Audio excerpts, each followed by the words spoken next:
Okay, newly Mayor-elect Sir Arnold Tanbitita. Good morning kag live kita sabong sa Radyo Timbog, sir.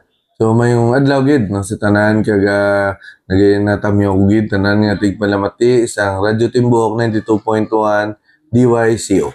Yes, sir. Ano subong ang nagkalanabo diri sa local government o kon municipality of Carles subong nga Martes, sir?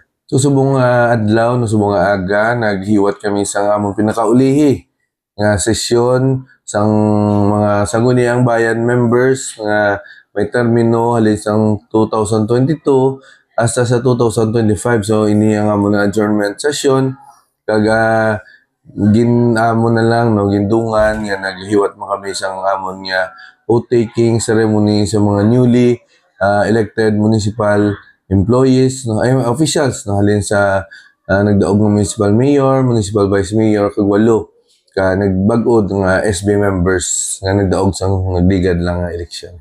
In your last term of bilang vice mayor, so mag-apungko na ikaw, sir, for mayor this coming July 1, right?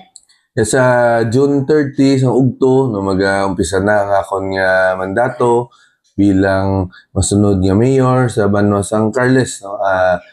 June 30, 12 noon to be exact no magapungko na kita bilang mayor sa Banwa San Carles. Mayor, ano ang pagalauman sa aton mga pumuluyo diri sa 33 tanad ka kabarangayan sa Banwa San Carles? So ang akong gid permi no ginahambal sang nagligad nga kampanyahan sa eleksyon wala ko yan nagpromisa.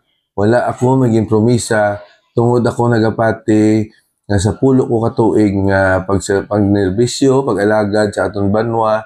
Ara na dira makita na nila kung ano ang akon nga sinseridad, kung ano ang akon pagkamahugod, kung ano ang akon nga panimuot sa pagserbisyo sa aton banwa. No? Ang mga aton plataporma, no, ara lang inada, madamo kita sang gusto obrahon, aton vision, aton plano sa aton Banwa San Carles, santo sa pagpadako sa akon, santo sa training nga akon na obra kag santo man sa andumanan sa akon amay the late Mayor Arnold Bitita Sr. Short background labi, sir. Pila ka tuig sang nangin SB ka kag up to the vice mayor, sir? So ako nagpungko bilang SB member to last 2015 tungod sa pagtaliwan sa akong amay, no, the late Mayor Arnold Bitita Sr.